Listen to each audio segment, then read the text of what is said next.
بسم اللہ الرحمن الرحیم۔ السلام علیکم معزز سامعین۔ سرکار واصف علی واصف رحمۃ اللہ علیہ فرماتے ہیں، اسلام میں داخل ہونے کے بعد اگر کوئی یہ دعویٰ کرے کہ وہ دوسرے مسلمانوں پر فوقیت رکھتا ہے تو اسے غلط سمجھیں۔ اپنی فضیلت کو فضیلت کے طور پر بیان کرنا ہی فضیلت کی نفی ہے۔ انسان کی کم ظرفی ہے، جہالت ہے۔ اصل فضیلت تو دوسروں کو فضیلت دینے میں ہے، جیسا کہ علم میں دوسروں کو شامل کرنے کا نام علم ہے، ورنہ علم سے دوسروں کو مرعوب کرنا اور احساس کمتری میں مبتلا کرنا تو جہالت ہے۔ کسی انسان کے کم ظرف ہونے کے لیے اتنا ہی کافی ہے کہ وہ اپنی زبان سے اپنی تعریف کرنے پر مجبور ہو، دوسروں سے اپنی تعریف سننا مستحسن نہیں، اور اپنی زبان سے اپنی تعریف عذاب ہے۔ عافیت اس بات میں نہیں کہ ہم معلوم کریں کہ کشتی میں سوراخ کون کر رہا ہے، عافیت اس بات میں ہے کہ کشتی کنارے لگے۔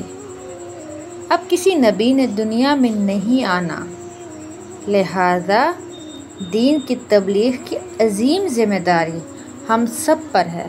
اپنی اصلاح کے بعد یہی امت دنیا کی اصلاح کرے۔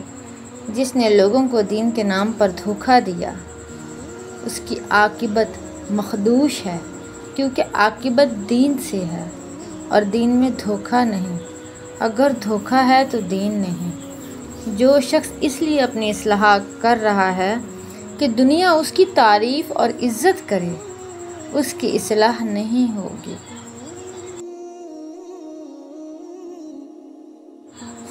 اپنی نیکیوں کا صلہ دنیا سے مانگنے والا انسان نیک نہیں ہو سکتا۔ ریاکار اس عابد کو کہتے ہیں جو دنیا کو اپنی عبادت سے مرعوب کرنا چاہے۔ جب تک مخبر صادق صلی اللہ علیہ وآلہ وسلم کی صداقت پر اعتماد نہ ہو، ہم توحید کی تصدیق نہیں کر سکتے۔ انسان کا اصل جوہر صداقت ہے۔ صداقت مصلحت اندیش نہیں ہو سکتی۔ جہاں اظہار صداقت کا وقت ہو، وہاں خاموش رہنا صداقت سے محروم کر دیتا ہے۔ اس انسان کو صادق نہیں کہا جا سکتا جو اظہار صداقت میں ابہام کا سہارا لیتا ہو۔ دانا نادانوں کی اصلاح کرتا ہے، عالم بے علم کی اور حکیم بیماروں کی۔ وہ حکیم علاج کیا کرے گا جس کو مریض سے محبت ہی نہ ہو؟ اسی طرح وہ مصلح جو گناہ گاروں سے نفرت کرتا ہے، ان کی اصلاح کیا کرے گا؟ ہر صفت اپنی مخالف صفت پر اثر کرنا چاہتی ہے، لیکن نفرت سے نہیں، محبت سے۔ اگر زندگی بچانے کی قیمت پوری زندگی بھی مانگی جائے تو انکار نہ کرنا۔ باطن ایک علم ہے، جس کو عطا ہو جائے وہ اسے باطن نہیں کہتا بلکہ ظاہر ہی کہتا ہے۔ علم باطن سے ظاہر میں آتا رہتا ہے۔ اسی طرح وہ غیب جس کا علم عطا ہو جائے وہ غیب نہیں کہلاتا۔ غیب وہ ہے جس کا علم بندے تک نہیں پہنچتا، یہ صرف اللہ کے پاس ہے۔ ایسے غیب کا تذکرہ بھی نہیں ہو سکتا، اور اللہ کے لیے کچھ غیب نہیں۔ زندگی اور عقیدے میں فاصلہ رکھنے والا انسان منافق ہوتا ہے۔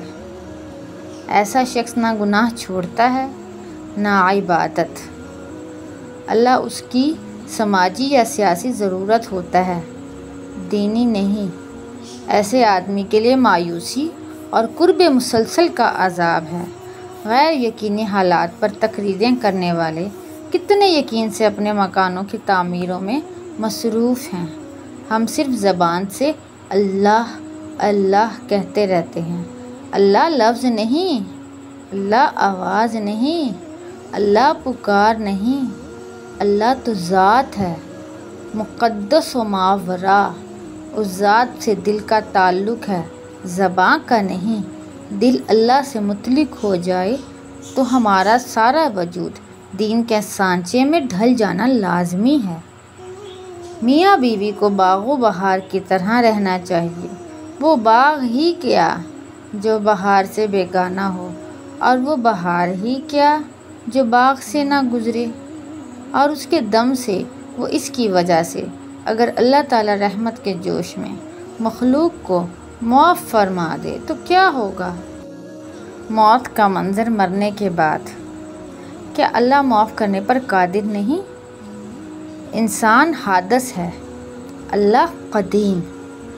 حادث نے قدیم کے مقام و مزاج کی اطلاع دنیا کو دی، یا یوں کہیے کہ قدیم نے اپنے بارے میں دنیا کو اطلاع حادث کے ذریعے دی۔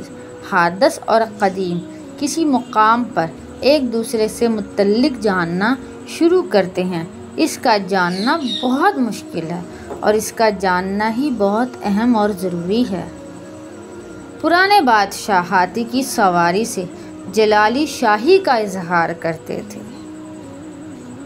آج ہمارے بچے چڑیا گھروں میں ہاتھی کی سواری سے دل بہلاتے ہیں۔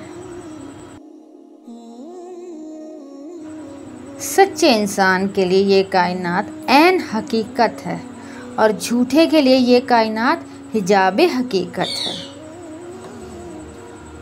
اللہ تعالیٰ سرکار واصف علی واصف کے درجات بلند فرمائے، آمین۔